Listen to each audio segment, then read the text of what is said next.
بسم اللہ الرحمن الرحیم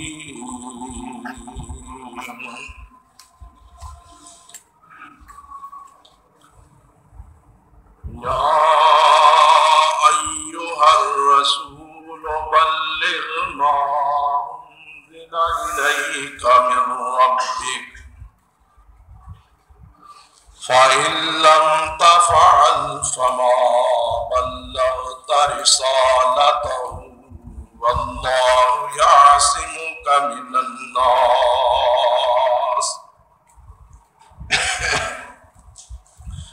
إِنَّ اللَّهَ لَا يَهْدِي الْقَوْمَ الْكَافِرِينَ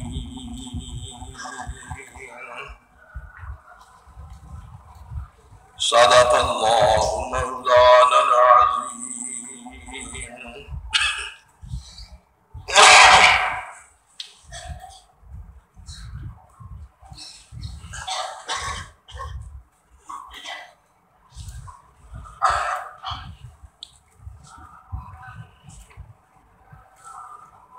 اللہ رب العالمین احکم الحاکمین نے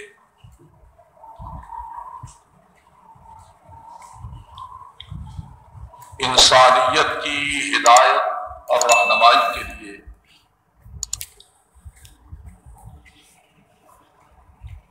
کم و بیش 1.25 لاکھ انبیاء کرام اور رسولان اعظام کو مبعوث فرمایا۔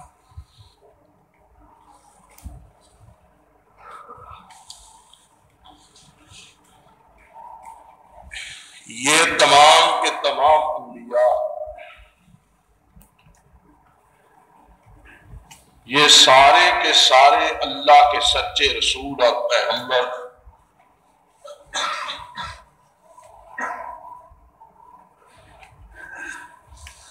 پوری زندگی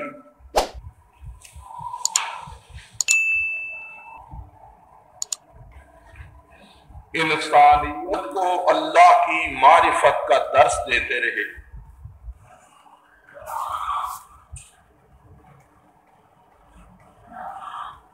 انسانوں کو صراط مستقیم کی طرف دعوت دیتے رہے، ان کے عقائد اور ان کے اعمال کی اصلاح فرماتے رہے،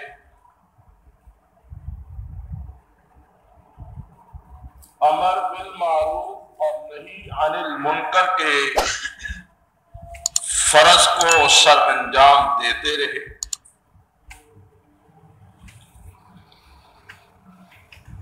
بلکہ اللہ کے ان مقربین کی پوری زندگی کا مقصد اللہ کی یکتائی و اکائی اور اس کی تنہائی کی دعوت دینا، لوگوں کے عقائد کو سنوارنا، ان کے اعمال کی اصلاح کرنا، ان کی اخلاقیات کی تعمیر کرنا اور خیر و بلائی کی دعوت دینا، منکرات و سیئات سے باز رکھنا،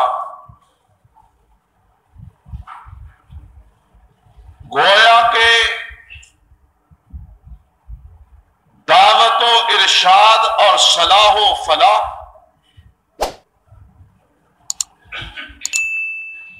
ان مقربین ربانی کی زندگی کا مقصد وہی تھا۔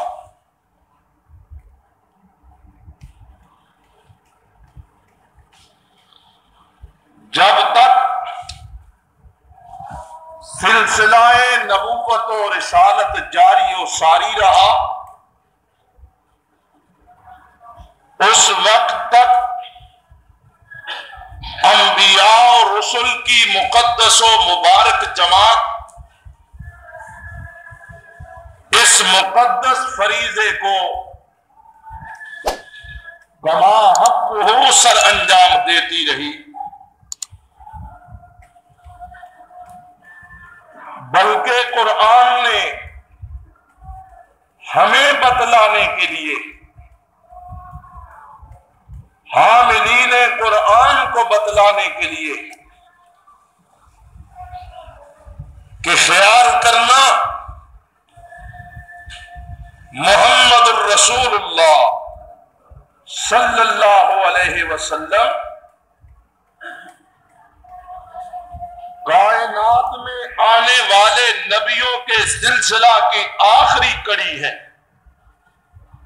آپ کے بعد کوئی نبی نہیں، آپ کے بعد کوئی رسول نہیں، آپ کے بعد کوئی پیغمبر نہیں، آپ کے بعد کوئی صاحب وحی نہیں، لہذا نبی بھی آخری، نبوت بھی آخری، اور نبی کی امت بھی آخری۔ اب جو کام پہلے کائنات کا رب انبیاء اور رسل سے لیا کرتا تھا، اب وہی کام اللہ امت محمدیہ کے سعادت مندوں سے لے گا۔ جی ہاں، میں کہہ سکتا تھا کہ اللہ وہی کام علماء امت سے لے گا، لیکن میں نے جان بوجھ کر کہا کہ اللہ وہی کام اس آخری نبی کی آخری امت کے سعادت مند لوگوں سے لے گا۔ کیوں؟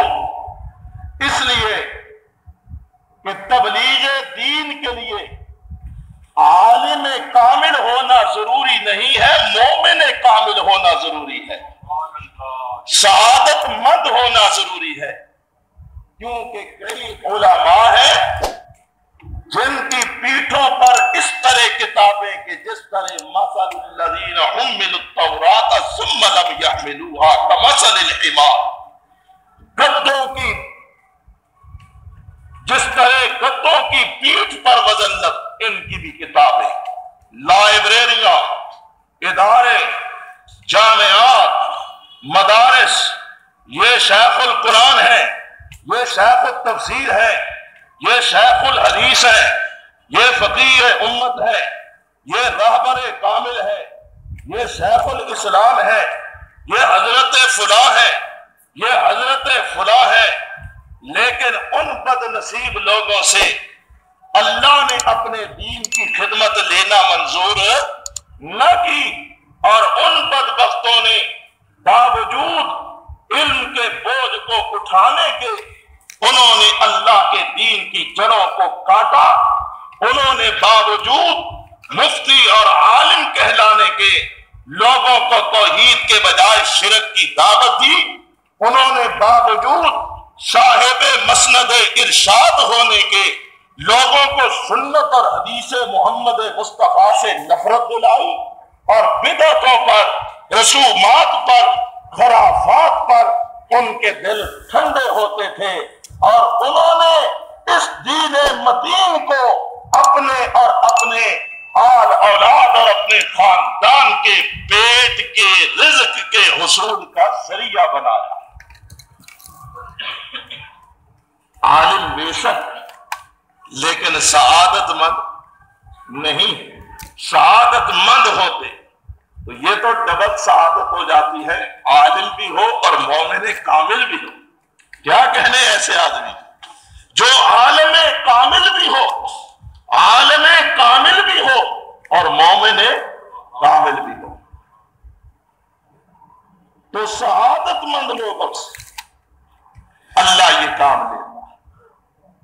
سعادت مند لوگوں کو اللہ کے نبی نے فرمایا کہ او لوگوں، تمہیں کسی مدرسے کا فاضل تحصیل ہونا ضروری نہیں ہے، تمہارے لیے کوئی بڑی بڑی سندیں اور ڈگریاں ہونی ضروری نہیں ہے۔ کہ تم منطق پڑھو، یہ پڑھو، وہ پڑھو، بلکہ سنو، تمہاری ڈیوٹی ہے کہ بلغوا عنی ولو آیہ، ایک مسئلہ بھی تمہیں پتا ہے، ایک آیت قرآنی بھی تم جانتے ہو، ایک فرمان مصطفی سے بھی تم آگاہ ہو، آشنا ہو، دین کے ایک پہلو پر ہی اگر تمہاری نظر ہے تو اس کو پہنچاؤ، آگے پہنچاؤ، آگے پہنچاؤ۔ مسجد میں بیٹھے ہو تو بھی، بازار دکان پہ بیٹھے ہو تو بھی، کھیت میں ہو تب بھی، کھلیان میں ہو تب بھی، دفتر میں ہو تب بھی، کارخانے میں ہو تب بھی، جہاں بھی ہو، اگر تمہارے پاس ایک آیہ قرآنی ہے، ایک حکم مصطفی ہے، ایک سنت کو جانتے ہو، ایک حدیث کا علم رکھتے ہو، دین کے ایک مسئلے سے آگاہی رکھتے ہو، تو تم محمد مصطفیٰ کی طرف سے مبلغ مقرر کیے جاتے ہو۔ نبی پاک کی امت کا ہر وہ فرد جو صاحب سعادت ہے لیکن ایک بھی مسئلہ جانتا ہے، اسے آمنہ کے لال نے کائنات کے انسانوں کے لیے مبلغ بنایا۔ سب مبلغ ہیں، سب مبلغ ہیں۔ یہی کام جو اللہ پہلے نبیوں سے لیتا ہے، یہی کام اب اللہ امت محمد کی سعید روحوں سے اور سعید لوگوں سے لے گا۔ اور میں اسی لیے کہا کرتا ہوں کہ لوگوں کی نگاہوں میں ہم یہی ہے نا کہ یہ مسجد کے ملا ہیں، کیا جی یہ قرآن حدیث پڑھتے پڑھاتے، انہوں نے سر پہ رومال باندھے ہوئے، یہ بیچارے صدقے خیرات پہ پلتے، یہ کرتے ہیں، وہ کرتے ہیں، لوگوں کی نگاہوں میں حقیر سمجھا جاتا ہے نا یہ آج کل۔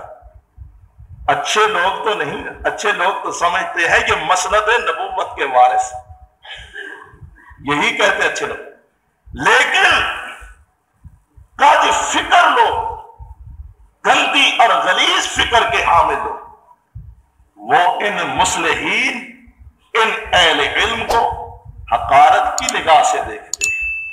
لیکن پیارے، عزت وہ نہیں جو انسانوں کی نگاہ میں، عزت وہ ہے جو عرش والے خدا کی بارگاہ میں۔ اور یہ عالم تو پھر عالم ہے۔ اور یاد رکھیں، علماء حق اور علماء سو یہ دو گروہ،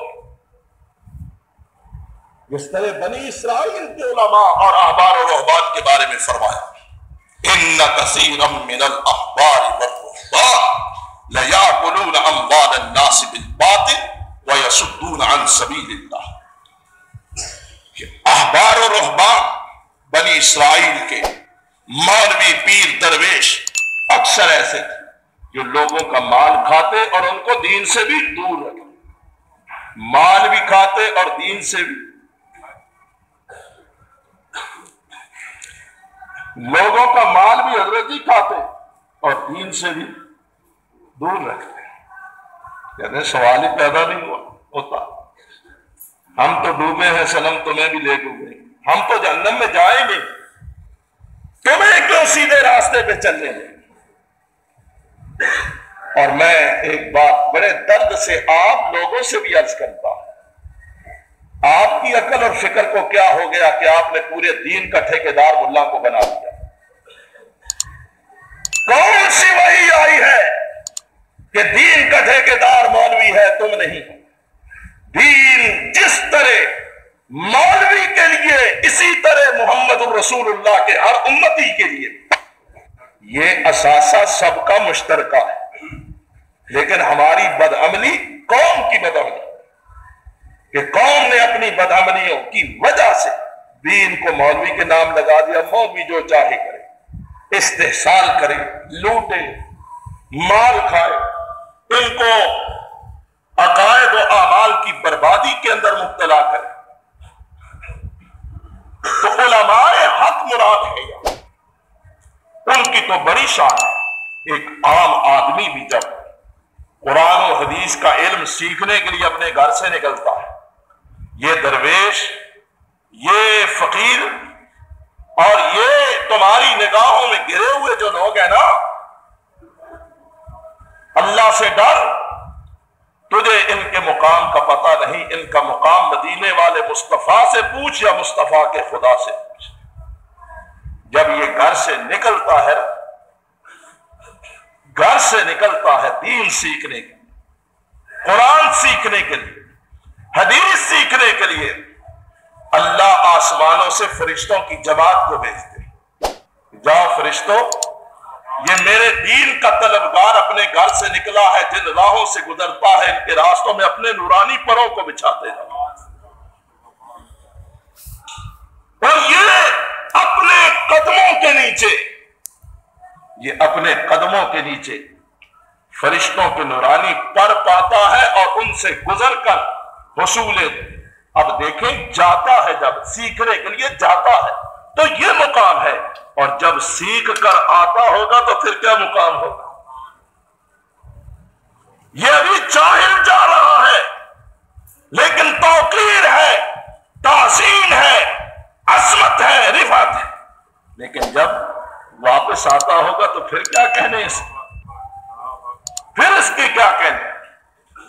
یہ کام اللہ کا شکر ہے. لوگ ہمیں کچھ کہیں لیکن انشاء صدر سے ہم کہتے ہیں اللہ ہم تیری تقسیموں پہ راضی ہیں، اللہ ہم تیری تقسیم و عطا پہ راضی ہیں، اور کچھ نہیں. اللہ تو نے اپنا گھر تو ہمیں دیا ہوا ہے نا، تیرے گھر میں تو ہم بیٹھے ہیں نا. یہ اللہ کا گھر کیا ہے؟ یہ روضۃ من ریاض الجنہ ہے. یہ اللہ کے جنت کے باغوں میں سے باغ ہے. اذا مررتم بریاض الجنہ، مساجد کو ریاض الجنہ کہا گیا، جنت کے باغ. اور جن کو اللہ نے دین کی وجہ سے، دین کی وجہ سے، قرآن کی وجہ سے، حدیث رسول اللہ کی وجہ سے دنیا میں جنت کا باغ دے دیا، کیا اللہ ان کو آخرت میں جنت نہیں دے گا؟ یقیناً دے گا، یقیناً عطا کرے. تو علماء حق کی بات ہے. علماء حق جو کچھ کرتے ہیں نا، ان کا مشن انبیاء کا مشن، انبیاء کرام کا مشن، مبلغین امت کا، علماء حق کا مشن. یہی کام انبیاء کرتے ہیں. یہ نبیوں والا کام ہے، یہ رسولوں والا کام. اس کی عظمت اور رفعت کا آپ اندازہ کریں.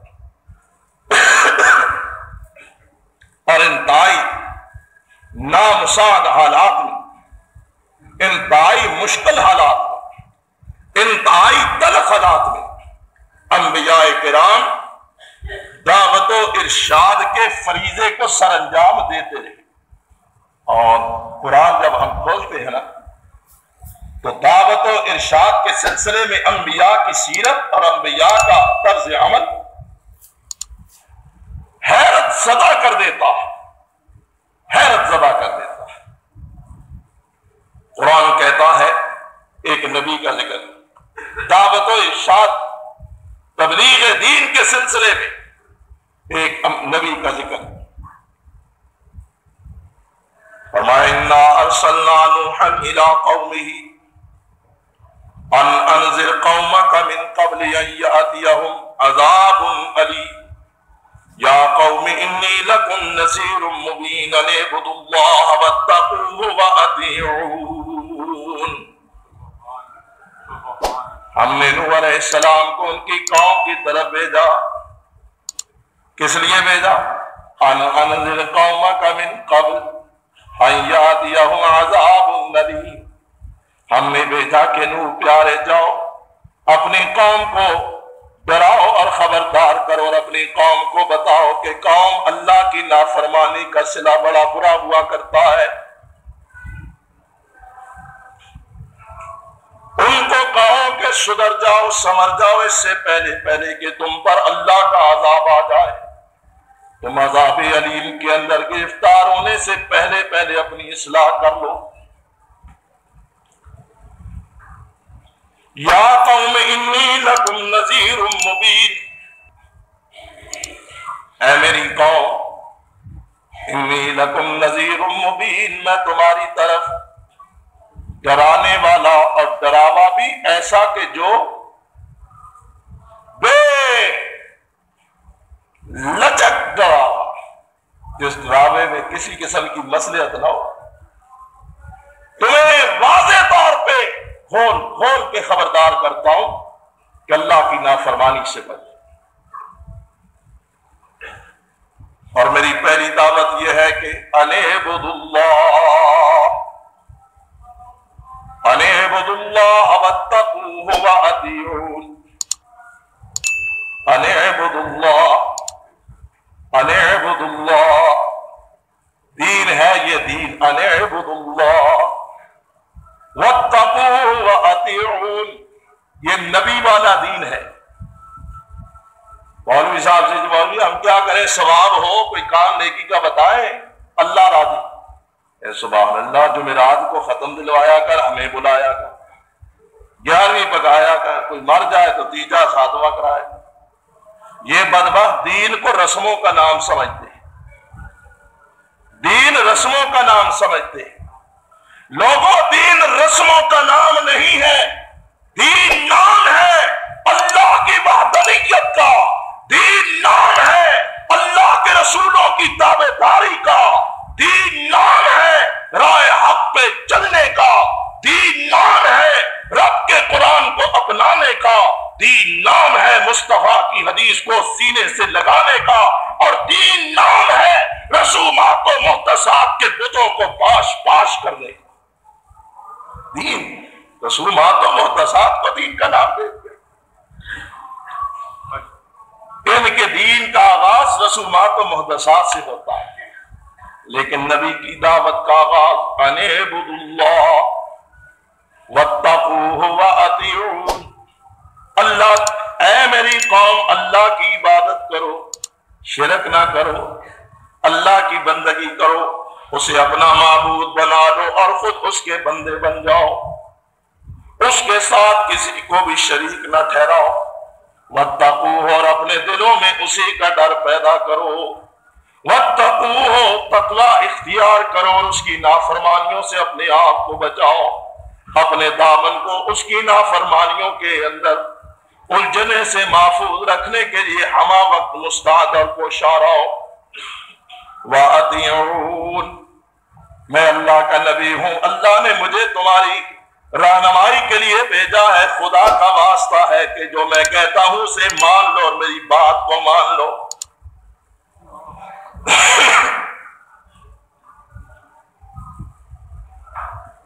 اور یہی دعوت یہ اللہ والا قرآن کہتا ہے 950 سال تک دیتا رہا. کتنے؟ 950 سال. کسی کی عمر ہے 950 سال؟ کوئی بابا دکھا دے مجھے. چلو آدھی عمر 550 سال کا کوئی دکھا دے. کتنا لمبا اور طویل عرصہ. اور انداز کیا ہے؟ قال رب انی دعوت قومی لیلا ونہارا. قال رب انی دعوت قومی لیلا ونہارا. کہا میرے اللہ، میں نے اپنی قوم کو تیری طرف دعوت دی ہے، نہ دن دیکھا نہ رات دیکھی، رات دن تیری طرف بلاتا رہا. لیلا ونہارا، رات اور دن میں نے ایک کیا. یہی پوچھتے ہیں کہ آپ رات کو واز کرتے ہیں، رات کو واز کرنا کہاں لکھا ہے؟ رات کو واز کرنا کہاں لکھا ہے؟ جب قومیں اللہ کی باغی بن جائیں، جب قوموں کے ضمیر سو جائے، تو مصلحین کا فرض ہے کہ وہ راتوں کو جاگ کر کے بھی قوموں کو جگائیں اور اللہ کی اطاعت کی دعوت. راتوں کو واز کرنا قرآن میں لکھا ہے. راتوں کو واس نبیوں کی سنت ہے۔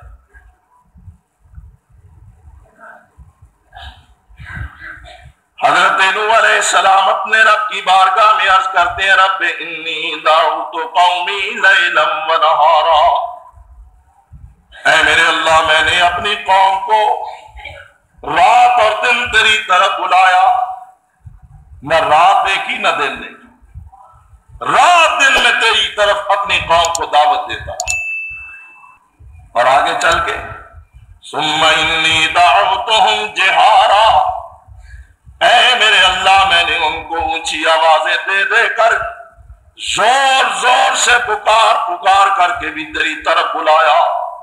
انی دعوتہم جہارا ثم انی اعلنت لهم واسررت لهم اسرارا فقلت استغفروا ربکم انه كان غفارا يرسل السماء عليكم مدرارا ويمددكم بأموال وبنين ويجعل لكم جنات ويجعل لكم أنهارا ما لكم لا ترجون لله وقارا وقد خلقكم أطوارا۔ اے میرے اللہ تو جانتا ہے کہ میں نے دن رات ایک کیا، کوئی کوتاہی نہیں کی۔ اگر مجھے کوئی اکیلا ملا تو میں نے اسے تنہا اپنے پاس بٹھا لیا، میں نے اس کے سر پہ ہاتھ رکھا، اس کی پیٹھ پہ شفقت بھرا ہاتھ پھیرا اور اسے سمجھایا کہ اللہ کے بندے اللہ کی نافرمانی نہ کر، اگر تو اسی طرح مر گیا تو خدا کے ہاں کیا جواب دے گا؟ مرنے سے پہلے اپنی اصلاح کر لے۔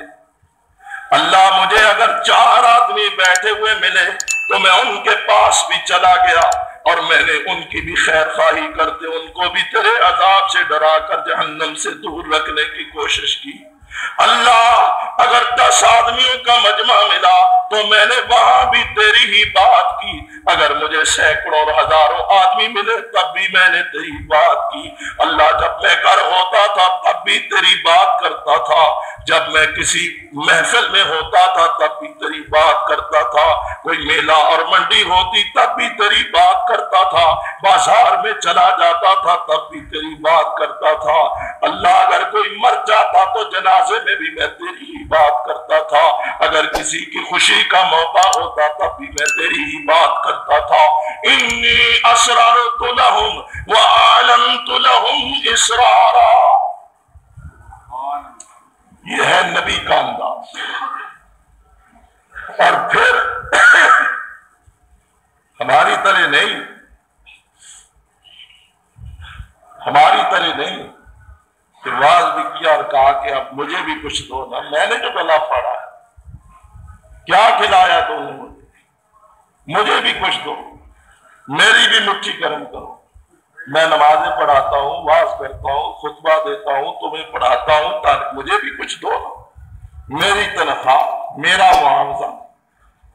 اچھا اور کچھ نہیں تو فصل کے موقع پر ہی میرا حق مجھے دو، دانے دو، گندم دو، گڑ دو مجھے، لیکن اتنا خیر خواہ اللہ اللہ۔ لوگوں رتبہ بھی بڑا اعلیٰ ہے، لیکن یہ کانٹوں کی سیج ہے، کانٹوں کی سیج ہے، پھولوں کی سیج نہیں۔ کام بڑا عظیم ہے، لیکن اس عظیم کام کے لیے بڑی محنت اور بڑی قربانی کی ضرورت ہے۔ اے اللہ میں نے ان کو کہا چپ کے تنہا اجتماعی طور پر، کبھی سختی کے ساتھ بھی، ڈانٹ کر کے بھی، اور کبھی محبت اور لجاجت کے ساتھ ہاتھ باندھ کر کے، اور بڑی لالچ دے کر کے بھی ان کو کہا۔ میں نے ان کو کہا فَقُلْتُ اسْتَغْفِرُوا رَبَّكُمْ إِنَّهُ كَانَ غَفَّارًا، جب تم اللہ کے سامنے عاجزی کرو گے تو اللہ کو غفار پاؤ گے، وہ تمہیں معاف کر دے گا۔ يُرْسِلِ السَّمَاءَ عَلَيْكُمْ مِدْرَارًا، وہ آسمانوں سے رحمت کی گٹائیں موسلادھار بارش کی صورت میں نازل کرے گا۔ وَيُمْدِدْكُمْ بِأَمْوَالٍ وَبَنِينَ وَيَجْعَلْ لَكُمْ جَنَّاتٍ وَيَجْعَلْ لَكُمْ أَنْهَارًا، میرے اللہ میں نے اپنی قوم کو لالچ بھی دی، ترغیب بھی دی، لالچ بھی دی کہ اے قوم اللہ بارشیں برسائے گا، تمہیں بار دے گا، تمہیں پیداوار دے گا، تمہیں اولاد دے گا، تمہیں اپنی رحمتوں سے نوازے گا، تمہاری جھولیاں اپنے فضل و کرم سے بھر دے گا۔ ہے اللہ، یہ ساری تبلیغ کرتے ہیں لیکن ساتھ ہی کہتے ہیں لا اسألکم علیہ اجرا، لا اسألکم علیہ اجرا ان اجری الا علی اللہ۔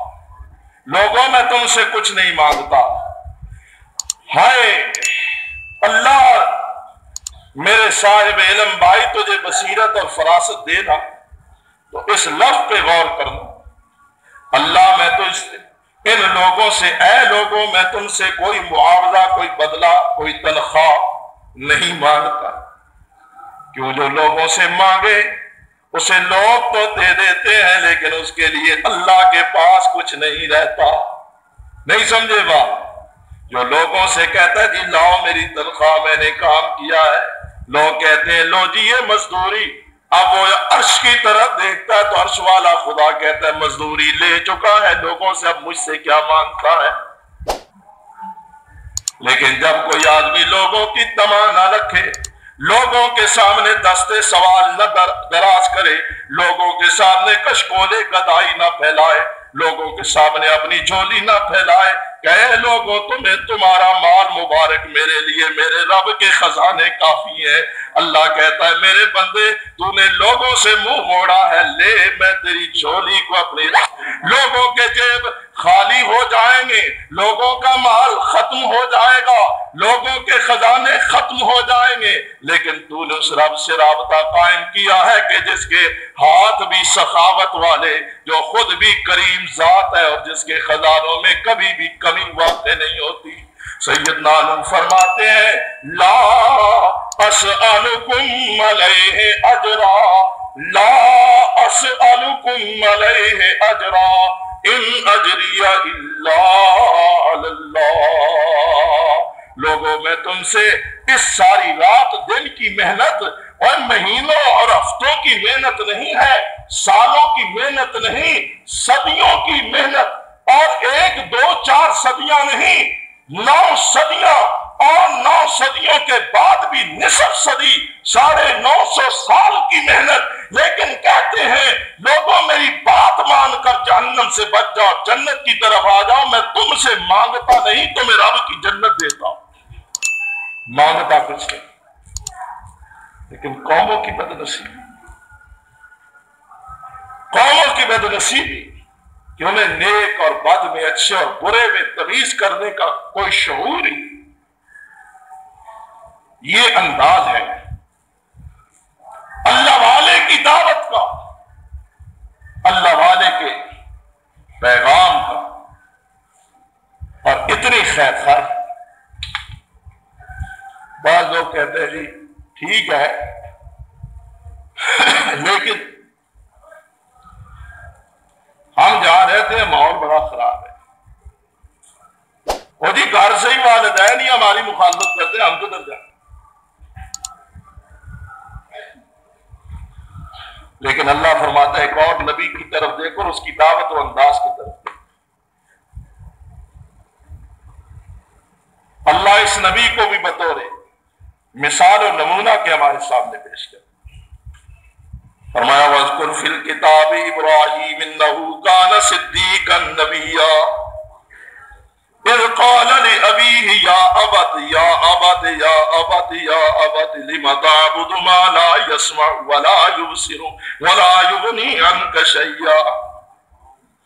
اے میرے حبیب پاک محمد الرسول اللہ صلی اللہ علیہ وسلم، ذرا اس الکتاب کے اندر وَاذْكُرْ فِي الْكِتَابِ إِبْرَاهِيمَ، ذرا اس الکتاب کے اندر میرے ابراہیم خلیل کا بھی ذکر کریں، اِنَّهُ كَانَ صِدِّيقًا نَبِيًّا، اِنَّهُ كَانَ صِدِّيقًا نَبِيًّا، اِنَّهُ كَانَ صِدِّيقًا نَبِيًّا۔ اب بھی کروڑوں لوگ پڑھتے ہیں،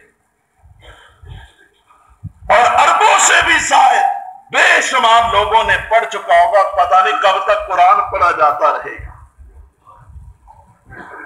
لوگ کہتے ہیں قیامت تک، میں کہتا ہوں نہیں، قرآن جنت میں بھی پڑھا جاتا رہے گا.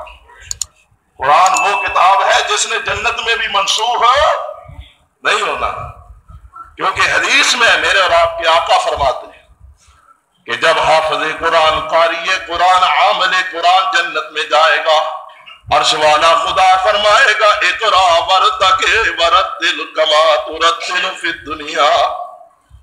یہ جنت ہے، قرآن اب بھی باقی ہے. اے قرآن والیا، اے قرآن کے قاری، اے قرآن کے حافظ، اے قرآن کے عامل، جس طرح تو دنیا میں قرآن پڑھتا تھا، آج میری جنت میں بھی قرآن پڑھ، اور دنیا کے اندر بھی تو نے قرآن پڑھا، جنت کو بھی قرآن کی زینت بنا دے. آیت پڑھتا جا، جنت کے درجوں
میں کرتا جا، میں تیرے درجات جنت میں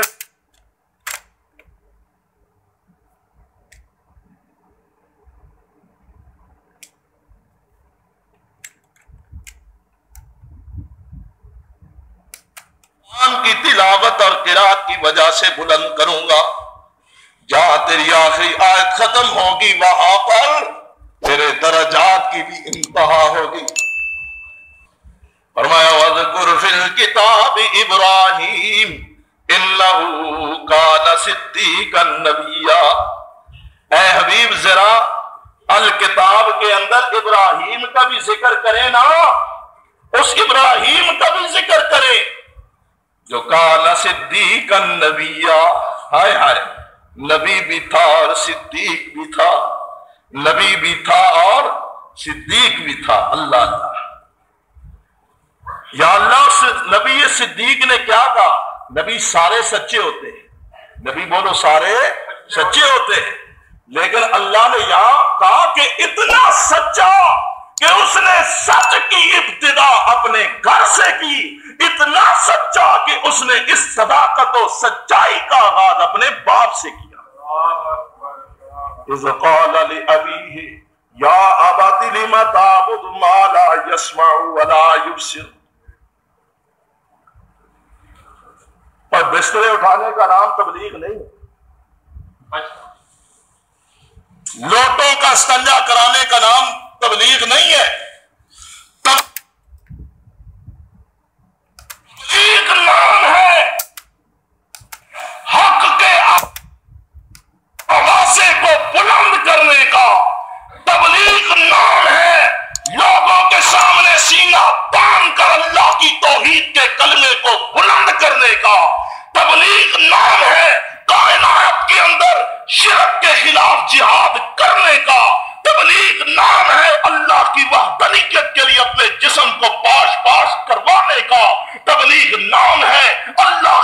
وطنیت کی بقا کی جنگ لڑتے ہوئے اپنی گردن کو کٹوانے کا۔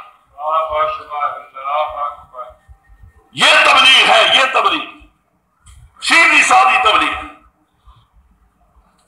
اور مجھے معاف کرنا، سچی بات ہے، کسی کی دل آزاری مقصود نہیں، خدا کی قسم کھا کے کہتا ہوں، کسی سے کوئی پرخاش، لیکن اظہار حقیقت لازم ہے، اظہار حقیقت لازم ہے۔ ہمارے بھائی پڑھتے ہیں نصاب، قرآن نہیں پڑھتے، حدیث نہیں پڑھتے، بخاری نہیں پڑھتے۔ کیوں قرآن نہیں پڑھتے؟ قرآن پڑھے تو پتھر پڑھے، قرآن تو ننگی دو دھاری تلوار ہے، کسی کا لحاظ نہیں کرتا۔ پر قرآن نبی کے باپ کا لحاظ نہیں کرتا، قرآن نبی کے بیٹے کا لحاظ نہیں کرتا، قرآن نبی کی بیوی کا لحاظ نہیں کرتا، قرآن نبی کے چچا کا لحاظ نہیں کرتا، قرآن نبی کی قوم کا لحاظ نہیں کرتا، بلکہ مجھے کہنے دے قرآن خود نبیوں کا بھی لحاظ نہیں کرتا۔ اور قرآن کہتا ہے وَلَوْ أَشْرَكُوا لَحَبِطَ عَنْهُمْ مَا كَانُوا يَعْمَلُونَ۔ محبوب میں خدا اپنی خدائی کا مالک ہوں، اگر میری خدائی کے اندر میرے نبی بھی شرک کرتے تو میں ان کے سروں سے بھی دستار نبوت اتار کر ان کو بھی جہنم کے اندر داخل کر دیتا، مجھے کوئی پوچھنے والا نہیں۔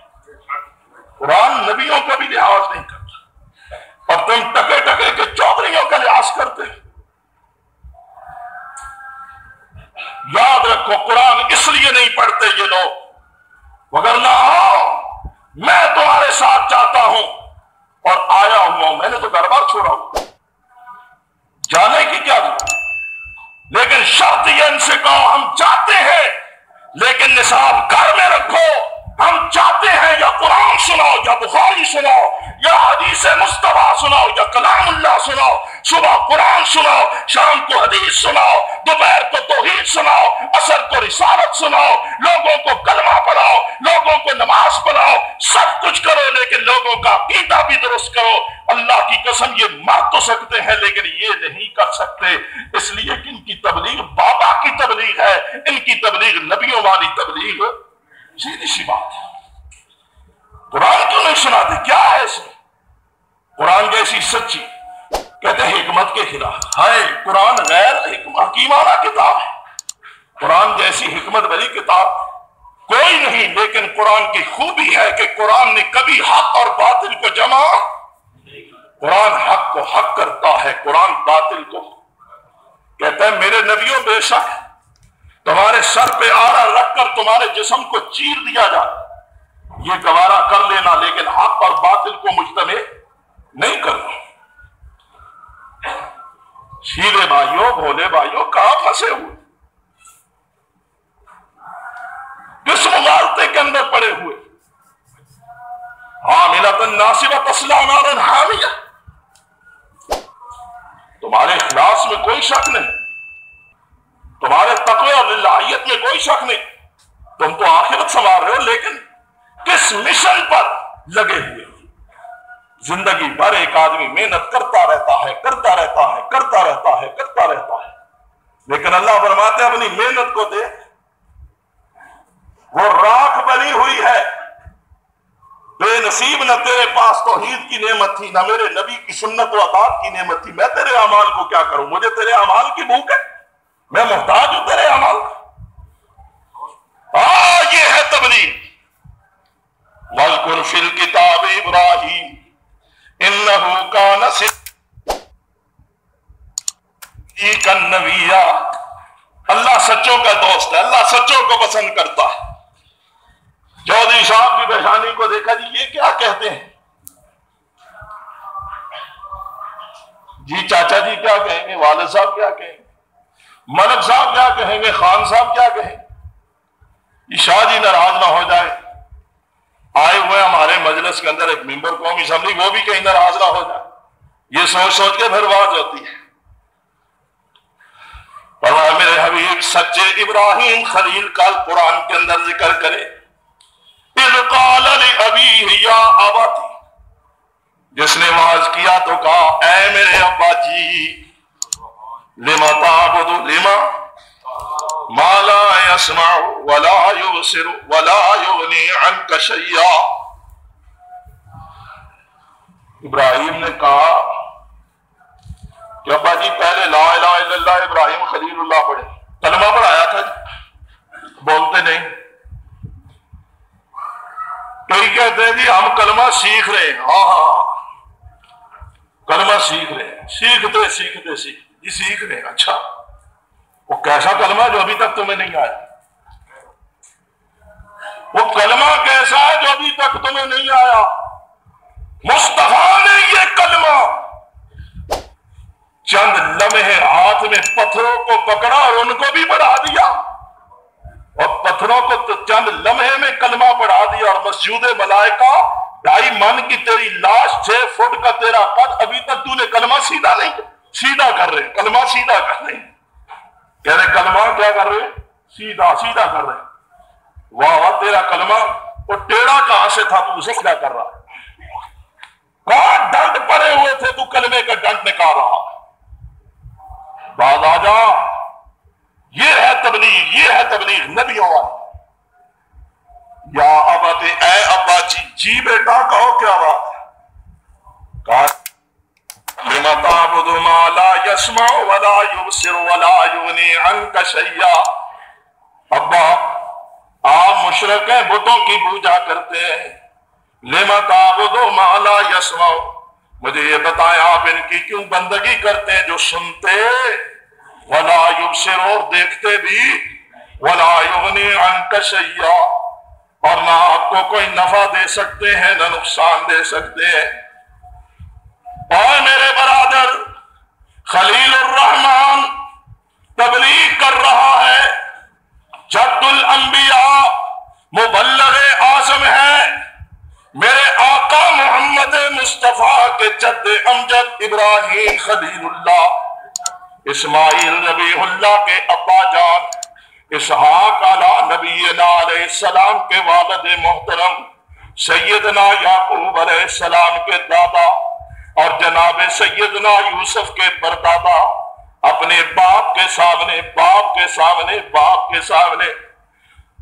اے اللہ والو، میں آپ کو یہ درس دیتا ہوں کہ اپنے ماں باپ کا احترام کیا کرو، اپنے ماں باپ کی خدمت کیا کرو، آدھی رات کے وقت اٹھ کر اپنے والدین کو سردیوں میں گرم پانی کر کے وضو کروایا کرو، اپنے والدین کے پاؤں دبایا کرو، اپنے والدین کے اشاروں پہ قربان ہو جایا کرو، اپنے والدین کے دل کو پھولوں سے بھی زیادہ مہکتا ہوا خوشگوار رکھا کرو، اپنے باپ کے دل کو ٹھنڈا کیا کرو، اپنی ماں کے دل اور آنکھوں کو ٹھنڈا کیا کرو۔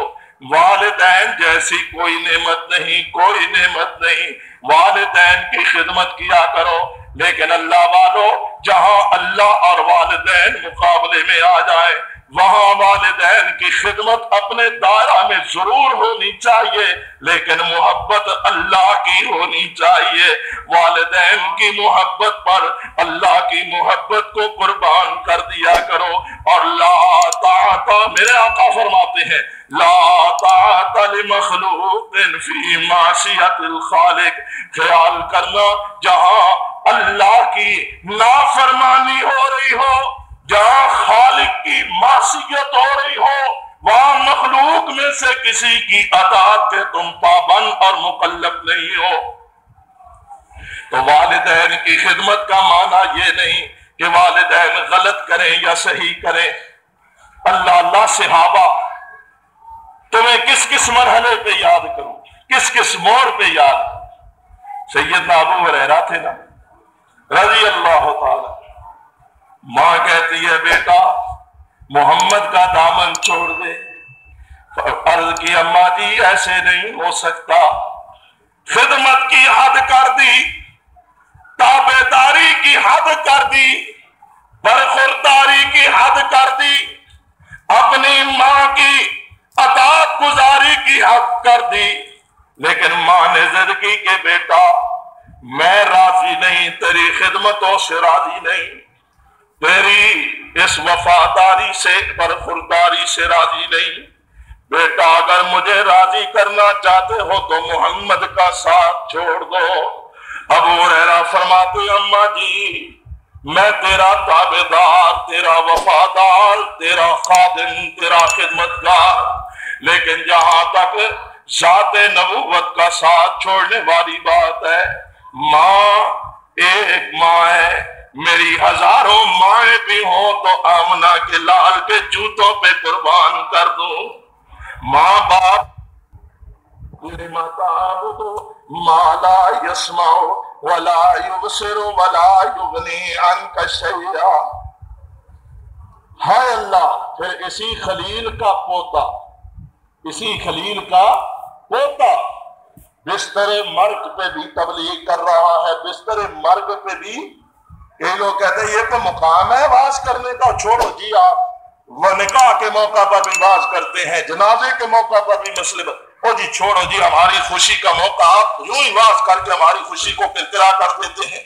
میں کہتا ہوں پیارے بھائی تو نے قرآن نہیں پڑھا، بستر مرگ پہ پڑا ہوا اللہ کا نبی قرآن کہتا ہے ام کنتم شہداء اذ حضر یعقوب الموت اذ قال لبنیہ،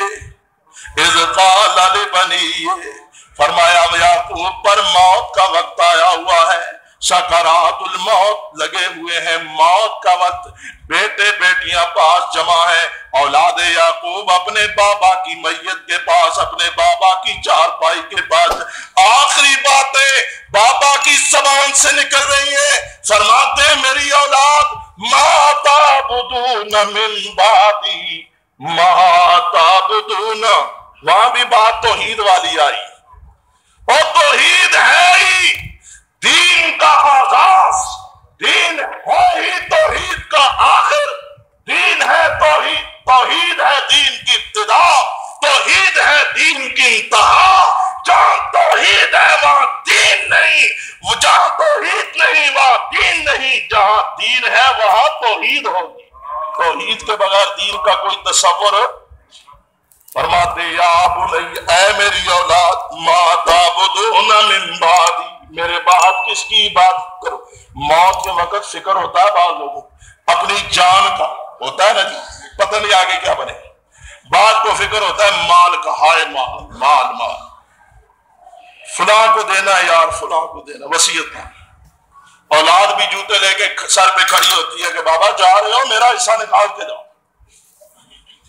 موت کے وقت اور بڑی فکر ہے، لیکن اللہ والوں کو مرتے وقت بھی اللہ کی طرف بلانے کی فکر ہوتی ہے۔ فرماتے ما تعبدون من بعدی، اے میری اولاد میرے بعد کس کی عبادت کرو گے؟ اور میرے بزرگوں بھائی اپنی اولاد کو دین کی بات بتایا، خود بھی دیندار بنو، اولاد کو بھی دیندار۔ بعض بھائی اولاد کو کیا بنائیں گے خود ہی نہیں، خدا سے ڈر جاؤ، خود بھی دیندار بنو، اللہ والے بن جاؤ، اولاد کو بھی اللہ والا بنو۔ اولاد نے جب سنا نا تو کہتے ہیں نعبد الہک و الہ آبائک ابراہیم و اسماعیل و اسحاق الہا واحدا ونحن له مسلمون۔ ابا جی ہمارے بارے میں فکر نہ کریں، ہم آپ کے ایک الہ ابراہیم اسماعیل اور اسحاق کے ایک ہی الہ کی پوجا کریں گے، وہ ہمارا معبود، ہم اس کے بندے، ہم اس کی توحید کو جاننے اور ماننے والے ہیں۔ ابا جی آپ بے فکر ہو کر جائیں، وَنَحْنُ لَهُ مُسْلِمُونَ، ہم مسلمان ہیں اور مسلمان رہیں گے۔ یہ پوتا ہے خلیل کا، اب اسی کا بیٹا اور خلیل کا پڑ پوتا، یہ تبلیغ کہاں کہاں ہو رہی ہے؟ باپ کے سامنے بھی ہو رہی ہے نا، ہو رہی ہے نا، اولاد کے سامنے بھی ہو رہی ہے، اور یہ قید خانے میں ہے، جیل خانے میں، اور جیل خانے میں بھی توحید ہو رہی ہے، اللہ کی توحید بیان ہو رہی ہے، جیل خانے میں بھی تبلیغ ہو رہی ہے۔ آپ کہتے ہیں کوئی موقع ہے تبلیغ کا؟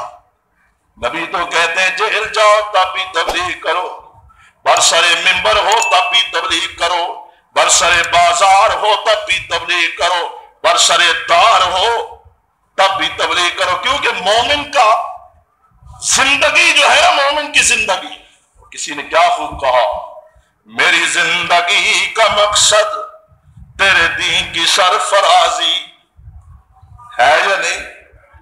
میری زندگی کا مقصد تیرے دین کی سرفرازی، میں اسی لیے مسلمان، میں اسی لیے نمازی۔ میری زندگی کا مقصد ہی تیرے دین کو بلند کرنا ہے۔ میں کیا دیکھوں بازار کو، میں کیا دیکھوں دار کو، میں کیا دیکھوں منبر کو، میں کیا دیکھوں محراب کو، میں کیا دیکھوں بستر مرگ کو، میں کیا دیکھوں زندہ کو، میں تو جہاں بھی ہوں گا۔ میری زندگی کا مقصد تیرے دین کی سرفرازی، میں اسی لیے مسلمان، میں اسی لیے نمازی۔ حضرت ابراہیم کے پڑپوتے حضرت یعقوب علیہ السلام کے بیٹے حضرت یوسف صدیق قید خانے میں بیٹھے ہیں 8-9 سال، اتنا طویل عرصہ جیل میں گزارا۔ ایک دن ایک قیدی خواب کی تعبیر پوچھنے کے لیے آ گیا۔ آئے قیدی جی حضرت ہمیں خواب کی تعبیر، دو نے خواب دیکھی، ایک نے بھی دوسرے نے، ہمیں بھی تعبیر بتا۔ کہا کہ آپ ہمیں شکل سے نیک آدمی لگتے ہیں، ہمارا دل آپ کے جمتا ہے، ہمیں بڑی عقیدت ہے آپ کی ذات سے، ذرا مہربانی کر کے ہمیں ہمارے خواب کی تعبیر بھی بتا۔ تعبیریں بتانے والے آپ کو پتا ہوتا ہے۔ وہ وقت گیا جی ہم بتائیں گے حضرت صاحب، لیکن 1.25 روپیہ 5 روپے 31 روپے۔ اب تو کہتے ہیں بتائیں گے مرید صاحب لیکن بحث لیں گے۔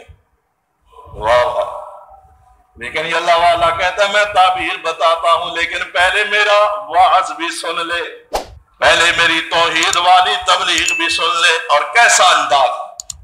فرماتے ہیں یا صاحب السجن، یا صاحب السجن ارباب متفرقون خیر ام اللہ الواحد القہار۔ ہائے اللہ، اگر ہم کھا کر آسودہ حالت میں بھی تبلیغ نہ کریں تو ہم جیسا بد نصیب کوئی ہے؟ اگر ہم اللہ کی توحید کی بات آسودگی اور رات بھی میں بھی نہ کریں تو ہم جیسا بدبخت اور کون ہو سکتا ہے؟ یہ نبی ہر حال میں، ہر مقام پر، ہر انداز میں فرماتے ہیں یا صاحب السجن ارباب متفرقون خیر۔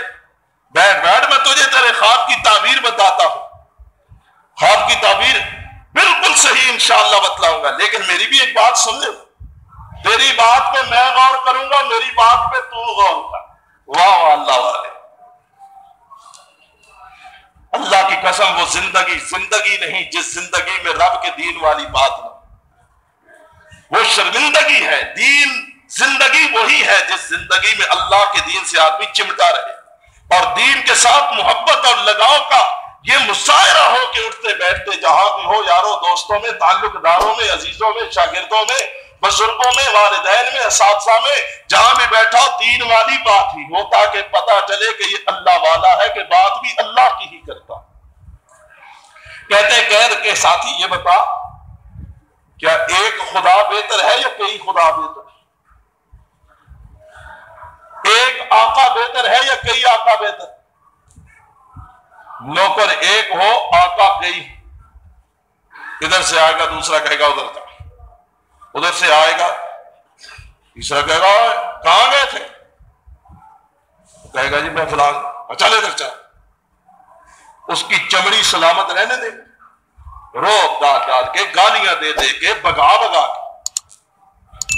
بھائی لوگوں، اگر ایک نوکر اور غلام کو ایک سے زیادہ مالک وارا نہیں کھاتے تو بندوں کو بھی ایک سے زیادہ خدا وارا۔ یہی بات سمجھائی یا صاحب السجن ارباب متفرقون خیر، کیا ایک سے زیادہ بہتر ہے یا ام اللہ الواحد القہار، یا ایک ہی زبردست بہتر ہے؟ بات لمبی حل یہ کر رہا تھا کہ قید خانے میں بھی دعوت و ارشاد کا کام اللہ کا نبی کر ہی رہا ہے۔ ادھر موسیٰ علیہ السلام کو بھی ذرا دیکھ لیں، آ رہے ہیں مدین سے بیوی بچوں کو ساتھ لے کر،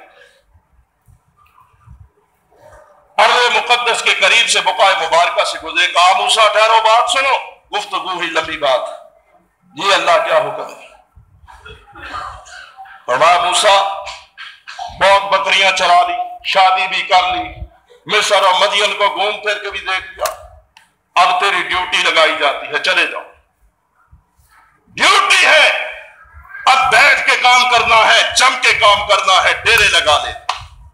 اور طالب علموں یاد رکھو یہ بات، جہاں ڈیوٹی لگ جائے وہاں ڈٹ جاؤ، وہاں زندگی گزار دو۔ تمہارے اسلاف کا یہی وتیرہ تھا، وہ سما خیرہ کے مریض نہ تھے کہ جہاں سے 4 پیسے زیادہ ملے، 10-20 روپے زیادہ، وہاں جی مسجد چھوڑ دی میں ادھر چلا، کیوں جی تنخواہ زیادہ ہو، ڈٹ جاؤ، ڈیرے لگا لو۔ رزق کے لیے چودھریوں اور مقتدیوں کو نہ دیکھو، رزق کے لیے اللہ کو طرف دیکھو، وہ رازق ہے جو ماں کے پیٹ میں دیتا رہا ہے، وہ مسجد میں بیٹھے ہوئے کو بھی دے گا، فکر نہ کیا کرو۔ ہمارے اسلاف کی یہی روایات ہے، وہ جہاں بیٹھتے تھے زندگیاں اسی نام لگا دیتے تھے۔ کہا موسیٰ ڈیوٹی لگی ہے، اللہ کہا حکم، فرمایا اذهبا الى فرعون انه طغى، جا فرعون کو ہارون کو بھی ساتھ لو اور دونوں بھائی چلے جاؤ، تمہاری ڈیوٹی مصر میں۔ اللہ کیا کرنا؟ فرمایا جاؤ فرعون کے پاس، وہ بڑا سرکش ہو چکا ہے۔ یا اللہ پھر فرمایا فقولا له قولا لینا، فقولا له قولا لینا لعلہ یتذکر او یخشی، جاؤ اچھے لہجے میں، اخلاق کے دائرے میں رہ کر، سنجیدگی اور متانت سے، وقار اور دلائل سے کہو جا کر اس کو کہ اللہ سے ڈر جا، شاید تمہاری بات اس پر اثر کر جائے، وہ نصیحت حاصل کرے اور اس کے دل کے اندر ہمارا ڈر پیدا ہو جائے اور بچ جائے۔ پھر سیدنا موسیٰ علیہ السلام اللہ کے حکم کو لے کے مصر میں پہنچے یا نہ پہنچے، فرعون کے دربار میں جا کر تبلیغ کی یا نہ کی، فرعون نے مقابلہ کروایا یا نہ کروایا، جادوگروں کو مقابلے میں لایا یا نہ لایا، گویا موسیٰ کا جذبہ جنون بن گیا اور موسیٰ نے جا کر اپنے رب کی توحید کا جھنڈا سرزمین مصر میں بلند کر دیا، اور موسیٰ علیہ السلام نے ایک غلغلہ برپا کر دیا کہ جہاں اللہ والے ہوں گے وہاں توحید کی دعوت کا غلغلہ ہوگا، وہاں وقت کے فرعون اور قارونوں کی داد نہیں گلنے دی جائے گی۔ اللہ والا وقت کے فرعونوں کو للکار کر ان کے سامنے اللہ کی توحید کا آوازہ بلند کرتا ہے۔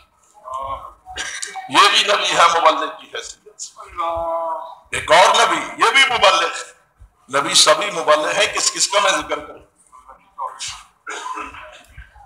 ہائے اللہ، لیکن یہ بڑا عجیب مبلغ ہے، ابھی پیدا ہوتا ہے ماں کی گود میں، قوم نے ماں سے بچے کے بارے میں کیا ہے، کون ہے، کہاں سے آیا، پس منظر آپ سمجھتے یہ کیا ہے؟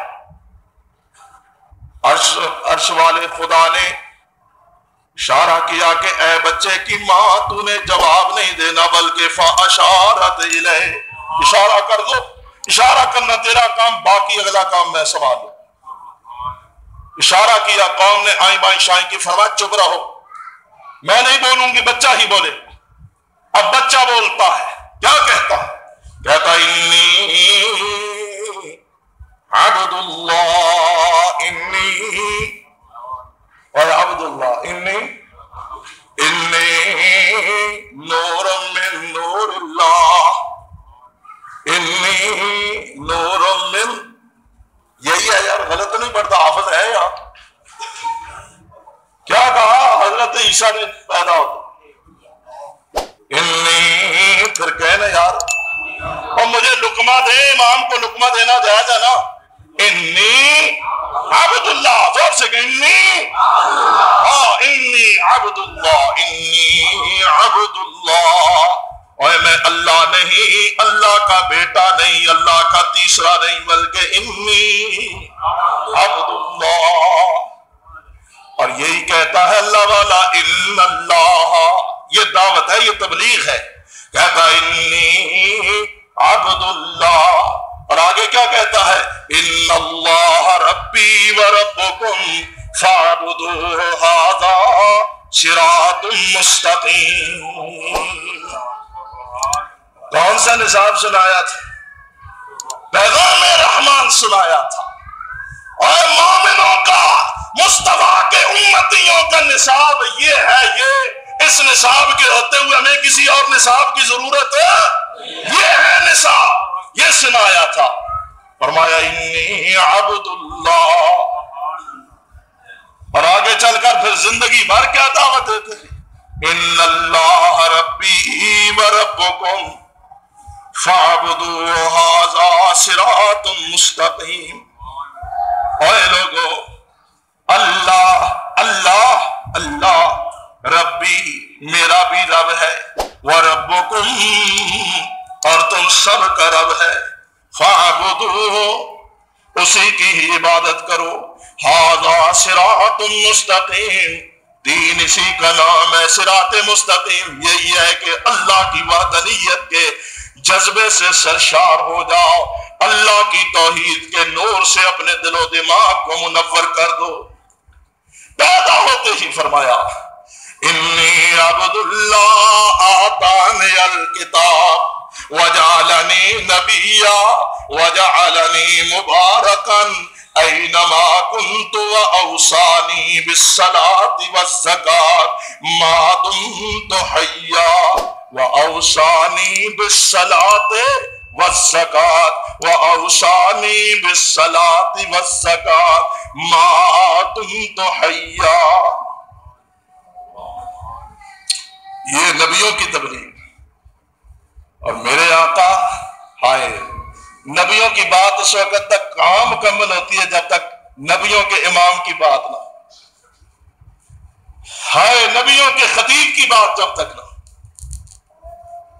پچھلے جمعے میں نے تفصیل سے عرض کیا تھا کس طرح اللہ نے کہا نا، یا ایھا المدثر قم فانذر وربک فکبر، قم فانذر وربک بابا نعرہ تکبیر کی دلیل یاد رکھنا۔ اے محبوب، میری زندگی میں تجھے کوئی نہیں روک سکتا، پر 5 وقت نماز پڑھا کر، وعدہ کر میرے سے، پڑھے گا نا انشاءاللہ؟ ہاں میں بہت ہوں۔ عرش والا خدا فرماتا ہے یا ایھا المدثر، اے چادر اوڑھ کے سونے والے، جگایا محبوب اٹھیے، سونے والے بہت ہیں، اگر تم بھی سو گئے تو انسانوں کا کیا بنے گا؟ سونے والے بہت ہیں، آپ کا کام جاگنا ہے اور جاگ کر سونے والوں کو جگانا ہے۔ قم فانذر، اٹھیے، لوگوں کو خبردار کریں اور کہیں قیامت قریب آئی ہے، موت سر پہ کھڑی ہے۔ وَرَبَّكَ فَكَبِّرْ، اور اے محبوب اٹھ کر اپنے رب کی کبریائی بیان کریں۔ وَرَبَّكَ فَكَبِّرْ، وَرَبَّكَ فَكَبِّرْ، اپنے محبوب، اے میرے محبوب، اپنے محبوب خدا کی کبریائی بیان کرے، اپنے رب کی تکبیر کہے، اور کائنات والوں کو بتا دے اللہ احد، اور کائنات والوں کو بتا دے اللہ اکبر، اللہ ایک۔ نہیں آپ چپ، او بابا ابھی نہیں چپ کر، جمعے میں نہیں، زیادہ جوش آ گیا۔ اے محبوب کہہ دے قل هو اللہ احد، قل هو اللہ احد، اللہ اکبر، اللہ ایک، اللہ سب سے بڑا ہے۔ اور اب رسول پھر اٹھا ہے، یا اللہ کیا کہوں، کیا کہوں؟ پچھلے جو میں عرض کیا وَأَنذِرْ عَشِيرَتَكَ الْأَقْرَبِينَ، گھر والوں سے، گھر سے، خاندان سے شروع کرے، اللہ حاضر شروع کر دیا۔ اللہ اب کیا حکم ہے؟ فرمایا یا ایھا النبی انا ارسلناک شاہدا ومبشرا ونذیرا، نبی مبشر بھی ہے، نبی نذیر بھی ہے، نبی بولو مبشر بھی، اور نبی نذیر بھی، مبشر کا معنی خوشخبری دینے والا، نذیر کا معنی ڈرانے والا۔ آپ کہیں گے ایک لفظ آپ کھا گئے ہیں، وہاں بھی ہے نا، شاہد کا لفظ کھا گئے۔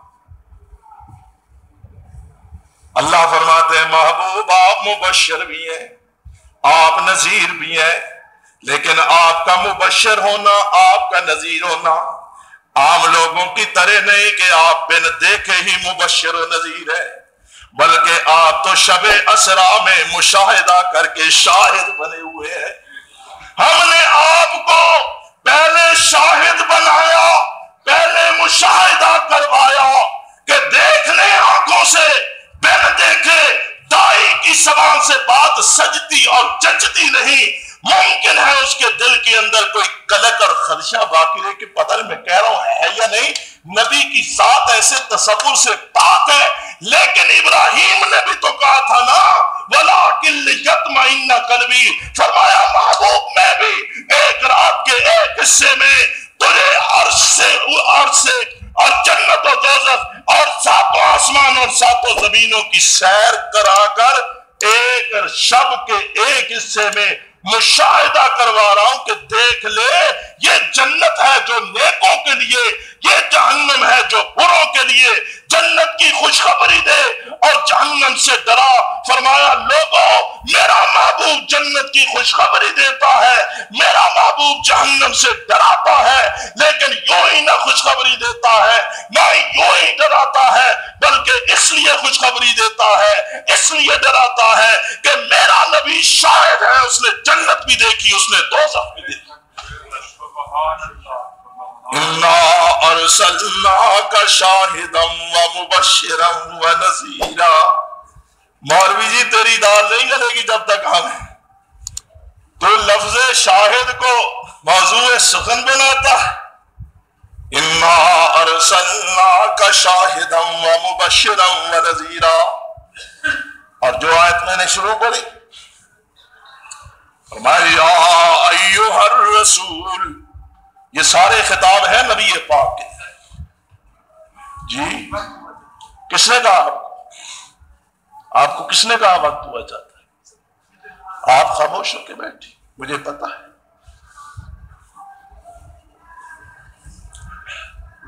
یا ایھا المدثر، آج آپ نئے آئے ہیں پہلی دفعہ، خاموش۔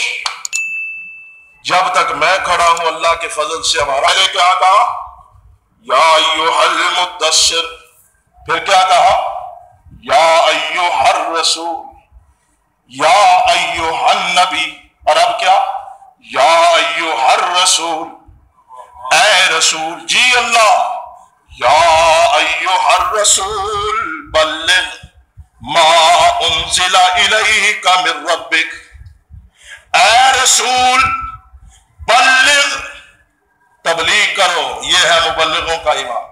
بلغ، پہنچا دو۔ تبلیغ کا معنی کیا ہے؟ بلغ، تبلیغ کا معنی پہنچانا۔ اس میں سے کوئی چیز اپنے پاس رکھنا، رکھ لی تو تبلیغ نہ ہوئی، اور رکھنے والا مبلغ، یہ ہے بات۔ اے رسول پہنچا دیں جو رب نے، بلغ ما انزل الیک، رسول کو کیا حکم ہے؟ پہنچا دے کیا چیز؟ ما انزل، ما سمجھیں، ما انزل جو نازل ہوا وہ پہنچائیں۔ جو مولوی نے گھر بیٹھ کے لکھا اسے گھر ہی رکھیں،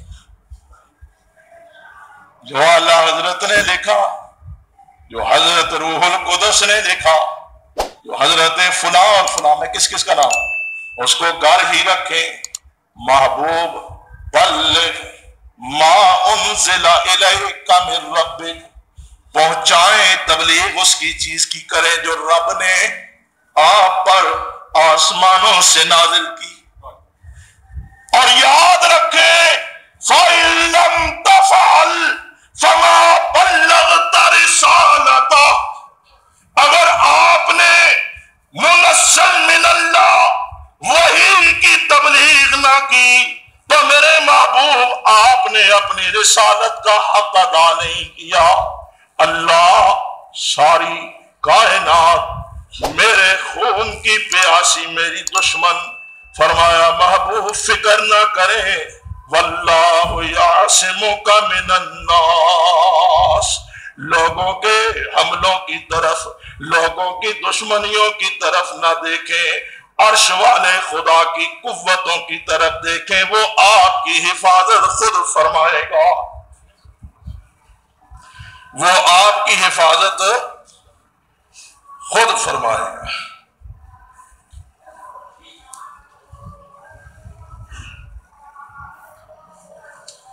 یار بے وقت سوال نہ کیے، واقع معراج میں کبھی ذکر ہوگا، آپ چھوڑیں۔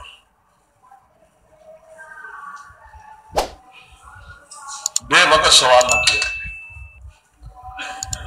فرمایا واللہ یعصمک، اللہ آپ کی حفاظت فرمائے، وعدہ ہے یا نہیں؟ اور رب نے حفاظت کی یا نہ کی؟ اور میں کہتا ہوں جتنی اذیت آمنہ کے لال کو پہنچائی گئی کائنات میں کسی کو، اما عائشہ فرماتی ہے نا، سیدہ عائشہ فرماتی ہیں کہ میں نے پوچھا حضرت آپ فرماتے ہیں مجھے سب سے زیادہ ستایا، جی ہاں عائشہ مجھے ہی ستایا۔ فرمایا حضرت جی سب سے زیادہ کب اور کس نے ستایا؟ فرمایا سب سے زیادہ طائف میں طائف والوں نے ستایا۔ جب میرا کوئی ساتھی نہیں تھا، جماعت نہیں تھی، جمعیت نہیں تھی، وہاں کوئی مرکز نہیں تھا، وہاں کوئی مسجد نہیں تھی، وہاں کوئی ساتھی نہ تھے، کوئی کھانا پکانے والا نہ تھا، کوئی بٹھانے والا نہ تھا، کوئی لاؤڈ سپیکر لگانے والا، مبلغ محمد اکیلا تھا صلی اللہ علیہ وسلم، مبلغ مصطفیٰ تنہا، البتہ آپ کے منہ بولے بیٹے حضرت زید بن حارثہ ساتھ تھے، بس ایک آقا تھا، ایک غلام تھا، ایک مصطفیٰ تھے، ایک ابن حارثہ تھے، دونوں گئے نا تبلیغ کی۔ ہائے پھر طائف والوں نے کیا کیا؟ پتھر مارے، پتھر مارے، گالیاں دی، تالیاں بجائی، آوازیں کسے، مصطفیٰ کریم علیہ السلام کو اتنا ستایا کہ آپ کے جسم اقدس سے لہو اور خون کے فوارے جاری ہو گئے، خون کے فوارے جاری ہو گئے۔ حضرت زید کہتے اللہ کے آسمان کی طرف منہ اٹھا کے کہ اللہ یہ کس جرم کی سزا تیرے محبوب کو دی جا رہی ہے؟ اللہ تو اپنے محبوب کی حفاظت فرما۔ اللہ والوں یہاں تک کہ پتھر مارنے والے خون مقدس کو دیکھ کر کے بھی باز نہیں آتے۔ میرا نبی دائی اللہ نبی، میرا نبی دائی اللہ نبی، میرا نبی سراج منیر، میرا نبی شاہد، میرا نبی مبشر، میرا نبی نذیر، میرا نبی اللہ کا محبوب، لیکن کہتے کیا جرم کیا ہے؟ جرم کیا ہے؟ کہتے ہیں ایھا الناس قولوا لا الہ الا اللہ، قولوا لا الہ الا اللہ، اترکوا اللات والعزیٰ، اوے لا الہ پڑھو، لات عزیٰ کو چھوڑ دو، اللہ کو مانو، بتوں کو چھوڑ دو، ایک خدا کو مانو، غیر اللہ کو چھوڑ دو۔ بس یہی بات ہی اور کچھ نہیں۔ مار مار کے یہاں تک میرے پاک پیغمبر بے ہوش ہو جاتے ہیں، خون کے کثرت کے ساتھ اخراج کی وجہ سے میرے پاک پیغمبر بے ہوش ہو جاتے ہیں۔ حضرت زید بن حارثہ رضی اللہ عنہ میرے نبی کے جسم سے خون صاف کرتے ہیں، پاؤں اور جوتی آپس میں خون جمنے کی وجہ سے چمٹ چکے ہیں، پانی لا کر زخم دھوتے ہیں، خون صاف کرتے ہیں، پانی کے قطرے منہ میں ٹپکاتے ہیں کہ ہوش آ جائے، اور جب ہوش آتی ہے زید بن حارثہ بچوں کی طرح بلک بلک کر روتے ہیں۔ فرمایا زید رونا، اللہ کے راستے میں خون دینا، یہی تو میرا مشن ہے۔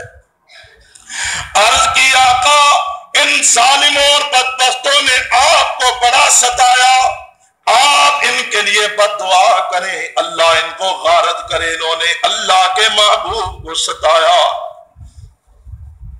درخواست کی کہ ان کے لیے بد دعا کریں، تو یہ سن کر رحمت رحمت للعالمین نے فرمایا میں اس دہر میں قہر و غضب بن کر نہیں آیا، میں اس دہر میں قہر و غضب بن کر،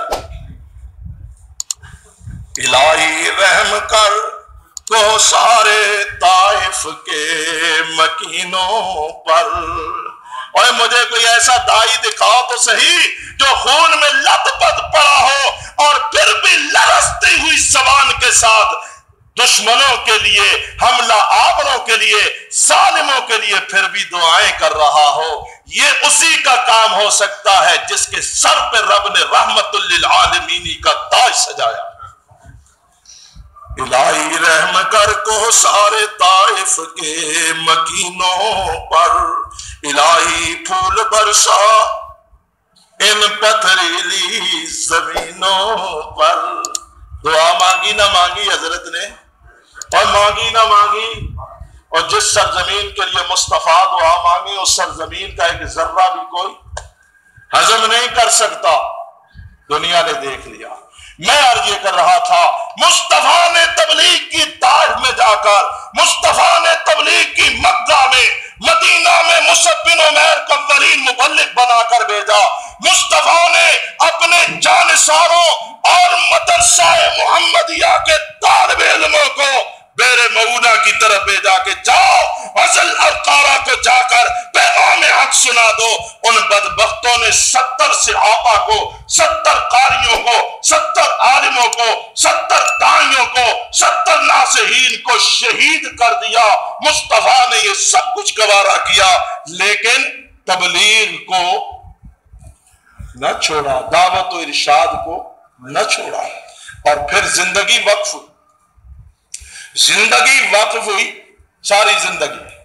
اب آئے زندگی کا اختتام ہے حجۃ الوداع کے موقع پر، حجۃ الوداع کے موقع پر تسوا پہ سوار، ڈاچی پہ سوار خطبہ ارشاد فرما، حجۃ الوداع کا خطبہ، تاریخی خطبہ، تاریخ ساز خطبہ، انسانیت کی صلاح و فلاح کا وہ تاریخ ساز چاٹ کر پیش کیا کہ جو آج بھی انسانیت اپنا لے تو کبھی اس میں فساد اور ظلم نہیں آ سکتا، کبھی تباہی اور بربادی نہیں آ سکتی۔ وہ خطبہ دی، خطبہ ارشاد فرمانے کے بعد فرماتے ہیں لوگوں جو موجود ہے وہ میری بات غور سے سنے اور جو موجود نہیں اس تک پہنچا دے۔ کیا کرے؟ ڈیوٹی لگ رہی ہے، امت مسوی ڈیوٹی لگ رہی ہے، جو موجود نہیں وہ غیر موجود لوگوں تک پہنچا دے، اور جو موجود ہے وہ سن لے۔ واز کرنے کے بعد فرمایا لوگوں پتہ نہیں آئندہ سال یا آئندہ زندگی میں ملاقات ہوگی یا نہ ہوگی، اشارے ہیں رخصتی کے، اشارے ہیں وفات کے، اشارے ہیں جدائی کے، پتہ نہیں ملاقات ہوگی یا نہ ہوگی۔ خیال کرنا،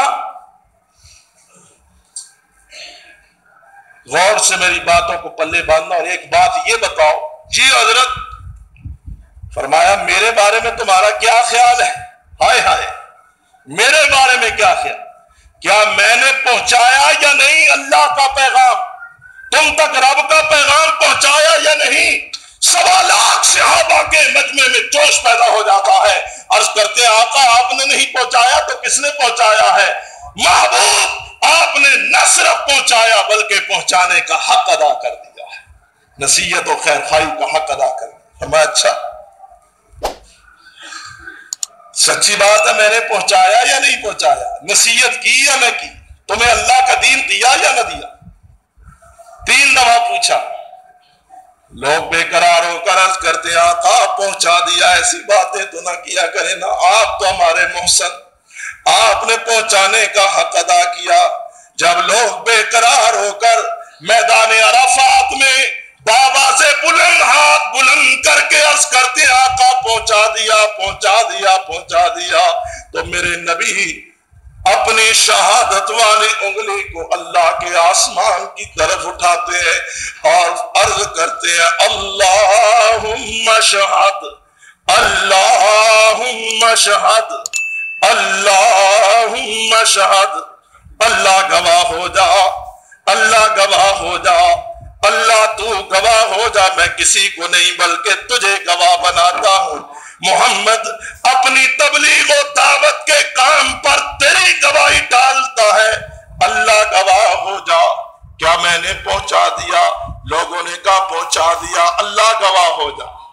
اللہ کی گواہی ڈال دی، اور مصطفیٰ پھر چند دنوں کے بعد دنیا سے رخصت ہو گئے، اور امت کی ڈیوٹی کیا لگائی؟ جو جانتا ہے، جو موجود ہے، وہ انجان لوگوں تک اور غیر موجود لوگوں تک میری بات، دعوت دین، تبلیغ دین میرا اور آپ کا سب کا فرض ہے، اور بالخصوص وہ لوگ کہ جو اپنے آپ کو حاملین قرآن و سنت کہتے ہیں، ان کا بھی یہ فرض ہے کہ وہ اس دعوت کو آگے پہنچائیں۔ باتیں بڑی لمبی ہیں، وقت ختم ہے، میرے بھائی کو پیشاب زور کا آیا ہوا، کہتے جلدی ختم کریں میں جاؤں۔ وآخر دعوانا الحمدللہ ونؤمن به ونتوکل علیہ ونعوذ باللہ من شرور انفسنا ومن سیئات اعمالنا من يهده الله فلا مضل له ومن يضلل فلا هادي له ونشهد ان لا اله الا الله وحده لا شريك له ونشهد ان محمدا عبده ورسوله صلی اللہ تعالی علیہ وآلہ وسلم۔ اللہ کا شکر ہے کہ اللہ نے امت مسلمہ کو ایک انتہائی عذاب علیم، عذاب عظیم اور عذاب مہین سے نجات عطا فرمائی ہے۔ بعد از خرابیوں بسیار کے شکر اللہ کا، جو کچھ بھی ہوا، لیکن اب خلیج کی جنگ بند ہو چکی ہے۔ مسلمانوں نے تقریباً 1.5 مہینے تک عذاب الہی کا مزہ چکھا، مرے مسلمان تباہی مسلمانوں پر آئی، اور یہ اللہ کا عذاب اور اس کے عذاب کی ایک بہت بڑی جھلک اور پہلو ہمیں اب بھی بہت سارے پیغام دے کر گیا ہے۔ مسلمانوں، اب بھی عبرت حاصل کرو، نصیحت حاصل کرو۔ خدا کو ناراض کر کے تم دنیا کے اندر سرخرو نہیں ہو سکتے، باعزت نہیں رہ سکتے۔ اللہ کو راضی کرو، رب کی طرف رجوع کرو، اور خدا کے لیے غلط لوگوں کے اشاروں پہ مت چلو، غلط لوگوں کے اشاروں پہ مت ناچو، اور اپنے اندر افتراق اور انتشار جو پیدا کر چکے ہو اس کو دور کر کے اپنی صفوں کو مستحکم کرو۔ جتنا مسلمانوں کا اس وقت نقصان ہوا ہے، چاہے اس کے اسباب کیا ہیں، وجوہات کیا ہیں، یہ لمبی کہانی ہے اور آپ جانتے ہیں، آپ سب صاحب بصیرت ہیں، لیکن حقیقت ہے کہ عراق کی قوت مسلمانوں کا ایک بہت بڑا سرمایہ تھی، لیکن ایک شخص کی بے وقوفی اور حماقت یا غیروں کے اعلی کار بننے کی وجہ سے مسلمانوں کی عظیم قوت برباد ہو گئی۔ اور یقین جانے، مجھے کل آج بے شمار دوستوں نے کہا کہ جی آپ کے جو ابتدائی تجزیے تھے آپ نے جمعے میں بھی کہے اور بڑے احتیاط سے، اور وہ صحیح ہوئے۔ میں نے کہا یہ کوئی تجزیوں والی بات ہی نہیں ہے، جو کچھ ہوا یہ نوشتہ دیوار تھا۔ جس آدمی میں 1% بھی بصیرت تھی، اس نے پہلے دن ہی نوشتہ دیوار پڑھ لیا تھا کہ کیا ہو رہا ہے، کیا ہونے والا ہے۔ یہ الگ بات ہے کہ ہمارے بعض لوگ ہارے ہوئے چواری اور پٹے ہوئے مورے، جنہوں نے اپنے سیاسی شکست کا بدلہ لینے کے لیے اس قوم کے اندر بھی افتراق پیدا کرنے کی کوشش کی، قوم کو تقسیم کرنے کی کوشش کی، اور یہاں پر انہوں نے جلسے، جلوس، ہلڑ بازی، ہنگامے، ہڑتالوں کے ذریعے انہوں نے قوم میں نفرت کے بیج بونے کی کوشش کی۔ اللہ کا شکر ہے کہ اللہ نے ہماری قوم کو محفوظ کر لیا، وہ جو جوش اور ابالی تھی وہ ختم ہو گئی۔ چند ایک مولویوں نے، چند ایک لیڈروں نے اور قائدین نے اور سیاستدانوں نے، اور مجھے اور لوگوں پر تو افسوس ہے ہی ہے، قاضی حسین احمد صاحب پر بے حد مجھے افسوس ہے، اور ان کا رویہ اس جنگ میں انتہائی قابل مذمت تھا کہ اس نے اس قدر غیر ذمہ داری کا مظاہرہ کیا اور اس قوم کو افتراق و انتشار کی طرف دھکیلنے کی کوشش کی۔ اب مجھے بتائیں کہ کیا نتیجہ نکلا؟ یہی مدعا تھا، یہی مقصد تھا کہ مسلمانوں کی ناک کٹوا دی جائے، یہی مدعا تھا کہ مسلمانوں کے مال، جان، عزت، آبرو اور ان کے افراد کو اور ان کے خزانوں کو اور ان کے تیل کے کنووں کو آگ لگا کے غارت کر دیا جائے۔ اگر نجیب اللہ کے خلاف جہاد اس لیے کیا جاتا ہے کہ وہ کمیونسٹ ہے، سوشلسٹ ہے، سیکولر ہے، اور وہ افغانستان کو لادینی ریاست بنانا چاہتا ہے، تو عراق کے حکمرانوں کا نقطہ نظر اس سے کہیں زیادہ گندا اور غلیظ ہے، لیکن واہ جی جہاد ہے جی، کیمپ لگ گئے، مجاہد بھرتی کرو، پیسے جمع کرو۔ کہاں گئے وہ مجاہد، کہاں گیا وہ پیسہ، کہاں گیا وہ مال؟ قوم کو بے وقوف بنانے کے لیے ان مولویوں نے اور ان لیڈروں نے وہ گندا کردار ادا کیا ہے کہ جس کی جتنی بھی مذمت کی جائے کم ہے، اور بالخصوص وہ مذہبی رہنما کہ جنہوں نے اپنی دکانداری کو چمکانے کے لیے اس مسئلے کو آڑ بنا کر ایک سٹینڈ بنا کر اس مسئلے کی آڑ میں اس قوم کو افتراق اور انتشار کا شکار کرنے کی کوشش کی۔ مسلمانوں، خدا سے ڈرو، اللہ کا خوف کرو۔ یہ انداز، جذباتی انداز سے سوچنے کی بات نامناسب ہے۔ ایک دفعہ ایک صاحب کہہ رہے تھے ہم دہلی کے لال قلعے پر جھنڈا لہرائیں گے۔ میں نے کہا کشمیر تو تم سے 50 سال ہو گئے آزاد نہیں ہو سکا، اور لال قلعے جاؤ، پہلے کشمیر آزاد کرو پھر لال قلعے جاؤ۔ یعنی اس طرح کی باتیں، انتہائی گھٹیا قسم کی غیر ذمہ دارانہ، غیر حقیقت پسندانہ باتیں، غیر حقیقت پسندانہ سوچ، یہ مسلمان کے شایان شان نہیں۔ مسلمان بصیرت سے، بصارت سے، دور اندیشی سے سوچے، اور ایک بہت بڑے نقصان کے اٹھانے کے بعد اس کو چاہیے کہ وہ پیچھے پلٹ کر دیکھے، غور کرے، سوچے، اسباب و عوامل پر غور کرے کہ یہ نقصان، یہ ذلت، یہ رسوائی مجھے کیوں آئی، اور آئندہ کے لیے اس کے ازالے اور تدارک کی کوشش کرنی چاہیے۔ اب جو کچھ ہو چکا، ہر مسلمان کی بالعموم اور پوری ملت اسلامیہ کی بالخصوص یہ ذمہ داری ہے کہ وہ امت مسلمہ کی ذلت، نقصان اور رسوائی کے نتائج پر غور کرے اور آئندہ کے لیے اپنی ذمہ داریاں پوری کرنے کی کوشش کرے۔ یہ کوئی نئی بات نہیں ہے، آپ جانتے نہیں، سقوط بغداد پڑھے لکھے لوگوں نے نہیں جانا، اور پھر ایسی بےہودگی کے ساتھ کہتے ہیں ہاں شیر کا پتر سجدہ امریکہ کے ساتھ ٹکرا گیا۔ اور شیر کا بچہ، کیسی بات آپ کرتے ہیں؟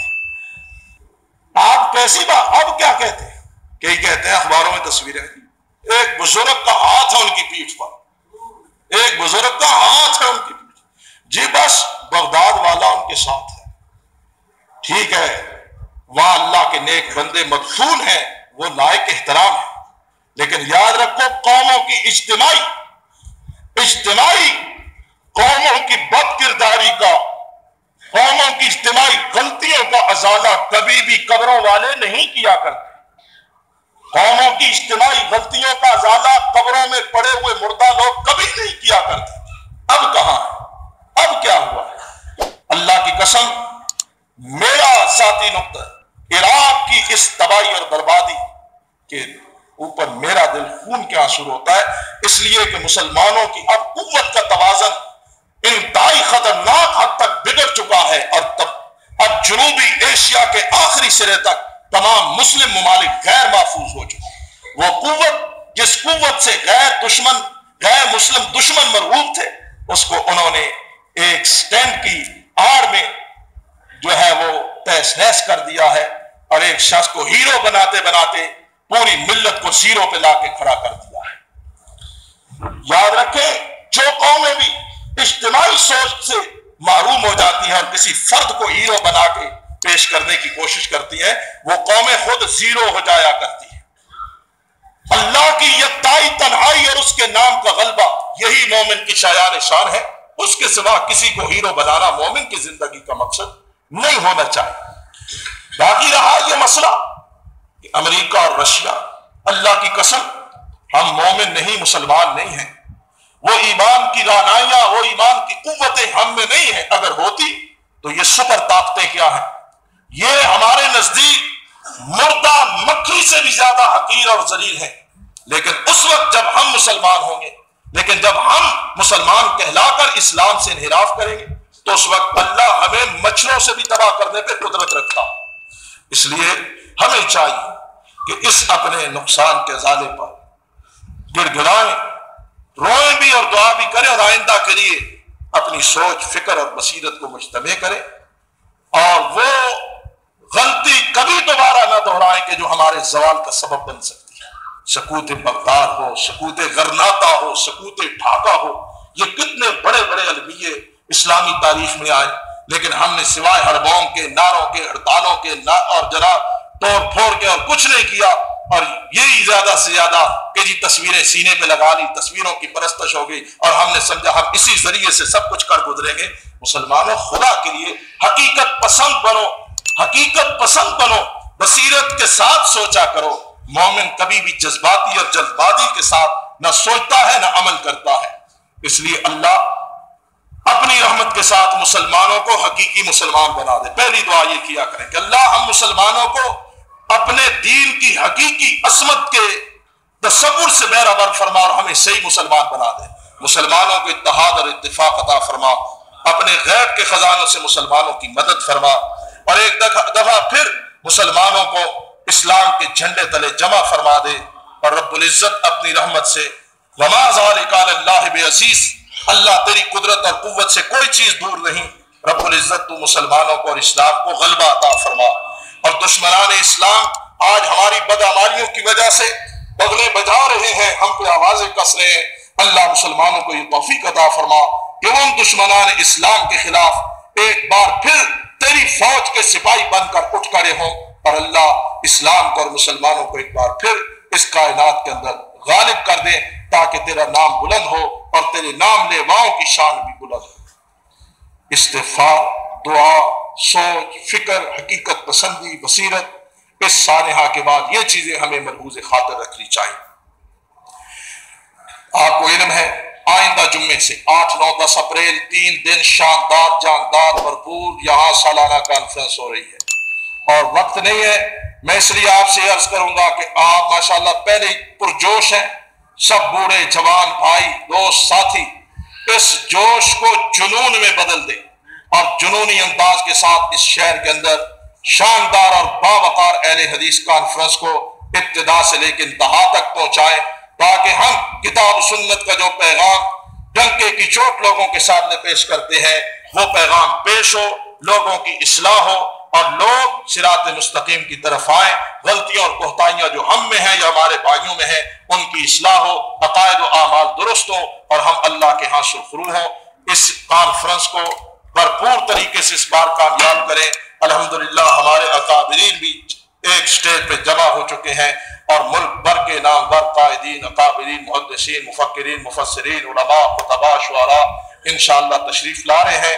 آپ ان کے استقبال کے لیے جشن بڑا ہو جائیں، خود بھی آئیں، دوستوں کو بھی لائیں، اور اپنی ذمہ داریوں کو محسوس کریں، اپنی ذمہ داریوں کو محسوس کریں۔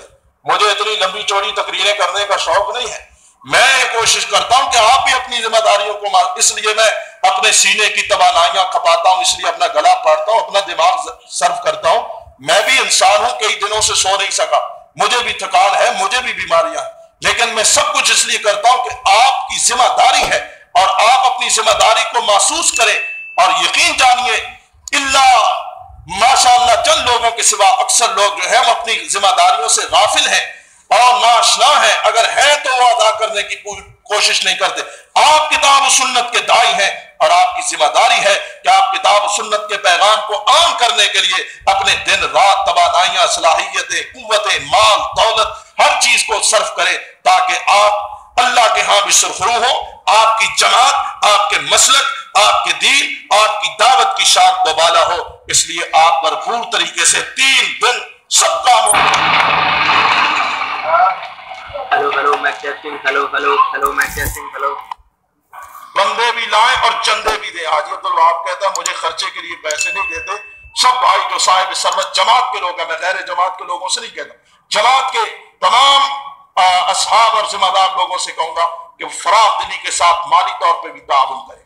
آخری بات، آج انشاءاللہ عصر کے بعد مرکز اہل حدیث میں ایک عظیم الشان تقریب ہو رہی ہے۔ ہمارے جامعہ کے سالانہ امتحان آج ہی مکمل ہوئے ہیں، اور یہ تعلیمی سال بحمدللہ انتہائی خیر و خوبی کے ساتھ اور اللہ کی رحمت اور